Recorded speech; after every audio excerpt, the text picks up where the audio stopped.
Yes, it's me. It's me and my flute. And, well, us and my flute. And, yes, it's my flute practice hour. So, I've decided to combine it with my my vlog.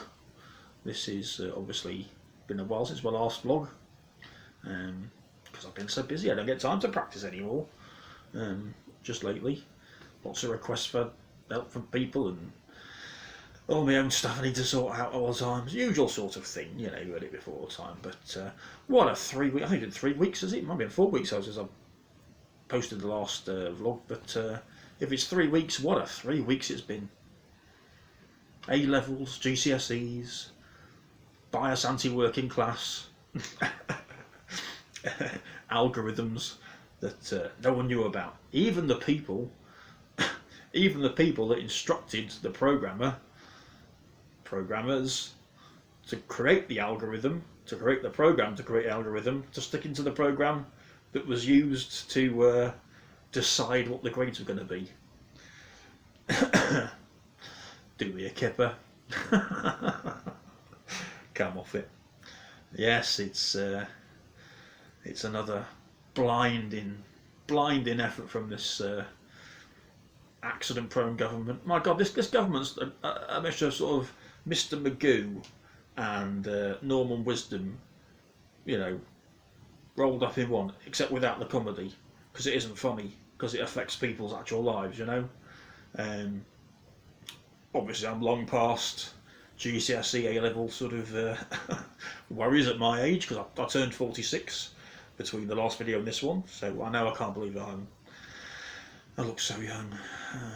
Don't feel very young, but I hope so. Anyway, you know, so obviously it doesn't affect me directly, but I've got family members it affects, you know.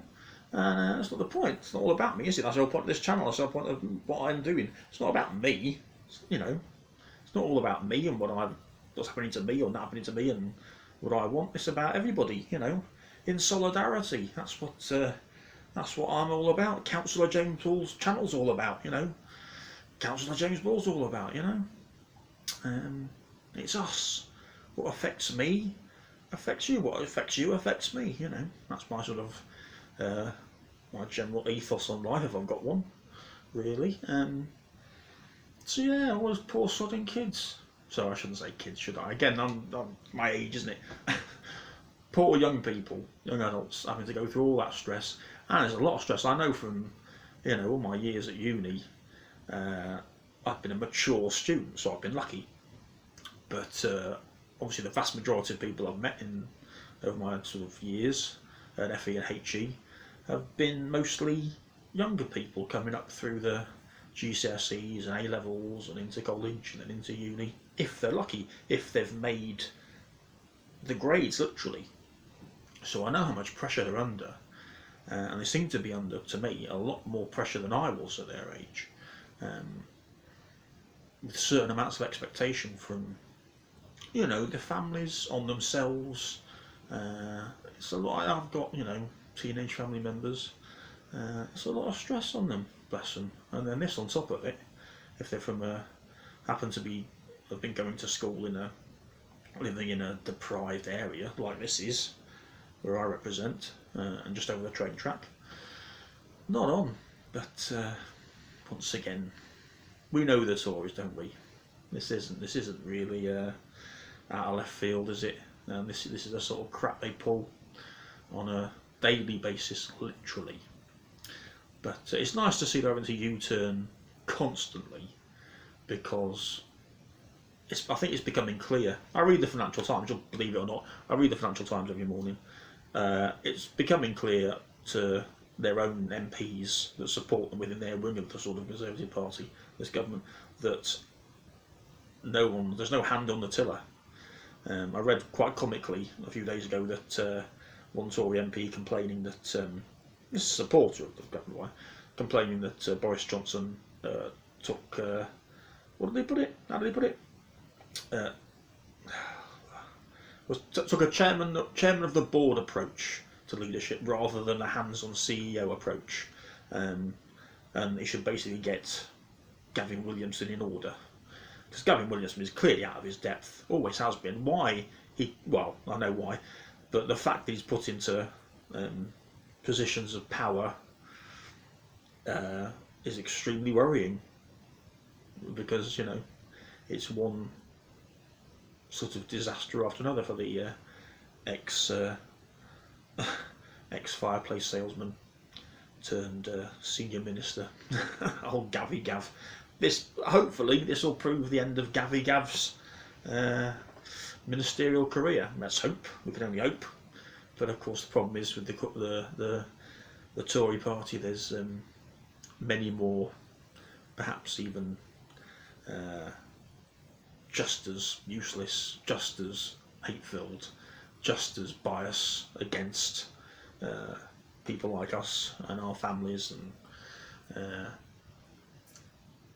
just as happy to shaft us so that we're nothing but sort of wage slaves for their friends and their companies, so they can turn a profit off of our backs and our work, the work of your children, give them as few options as possible, So they have to work in a supermarket, or they have to stack shelves, or they have to go and work in the local factory.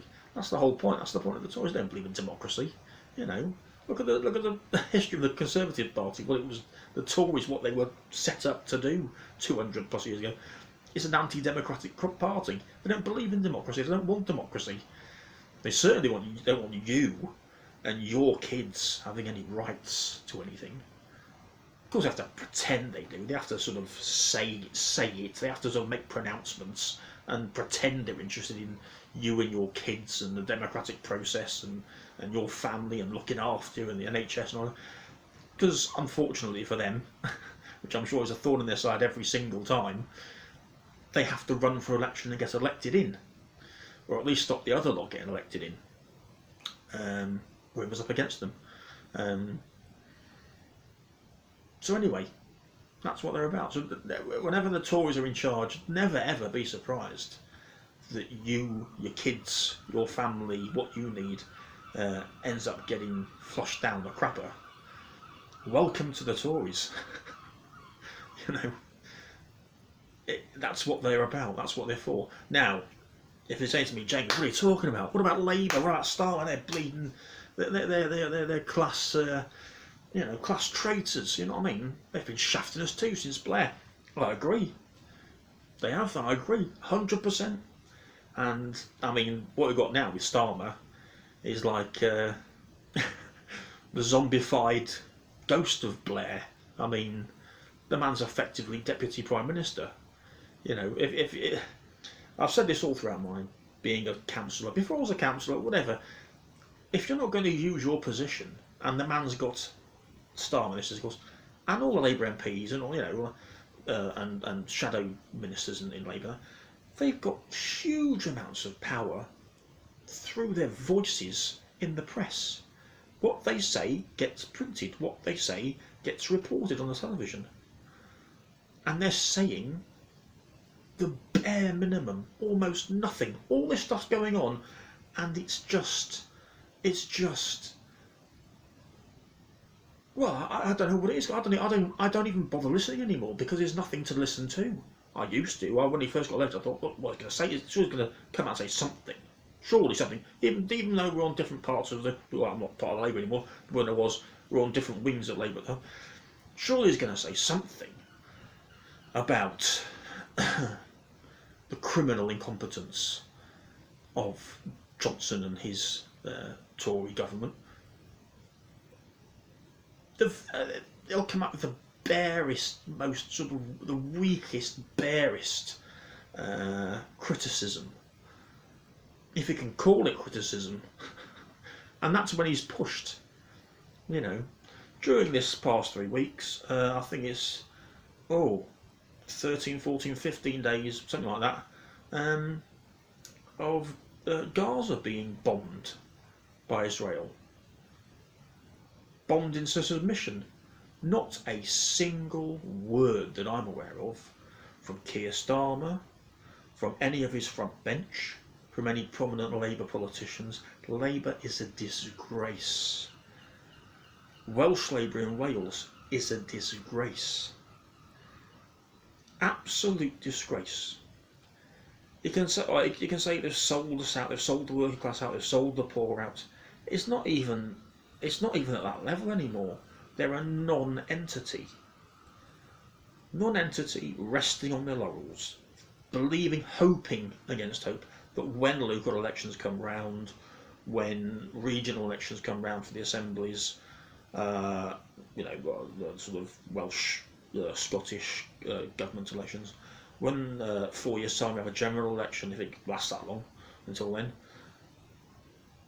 people are going to vote for what's on the tin, the Labour tag, which is what's always happened in certain parts of the country. It's quite clear to anyone who's paying any attention that isn't going to happen anymore. That isn't going to happen. And you've got this zombified, knight who lives in some sort of fantasy bubble of his own making, saying and doing virtually nothing, while the government is having to U-turn itself. Is U-turning itself.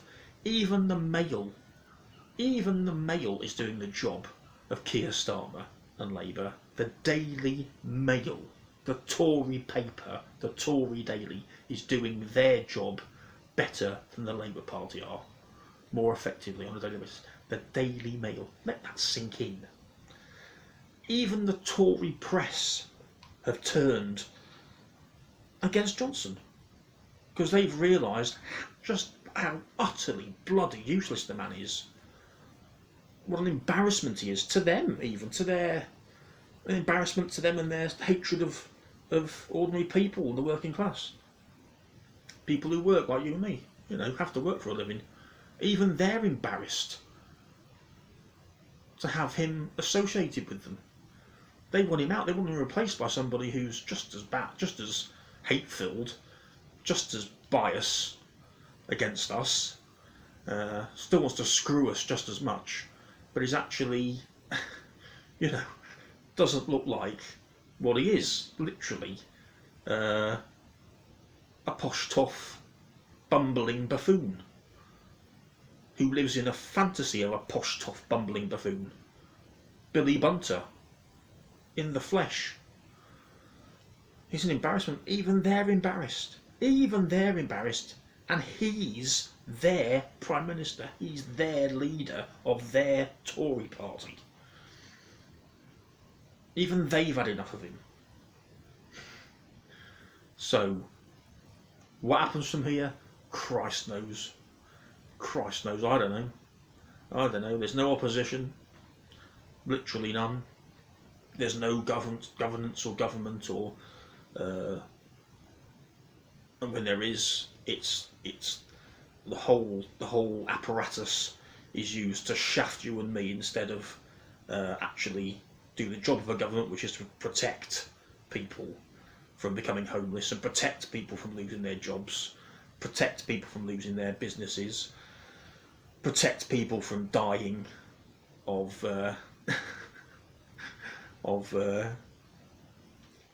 how can I put it? Dying of global pandemics, or just simple things. People dying on waiting lists, How many people do you know that have died because the NHS hasn't had the capacity to deal with COVID in your area and normal daily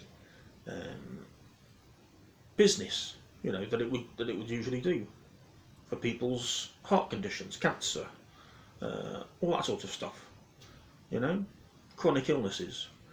I can think of at least 3, possibly 4 that I know personally who have died because they couldn't get the usual care.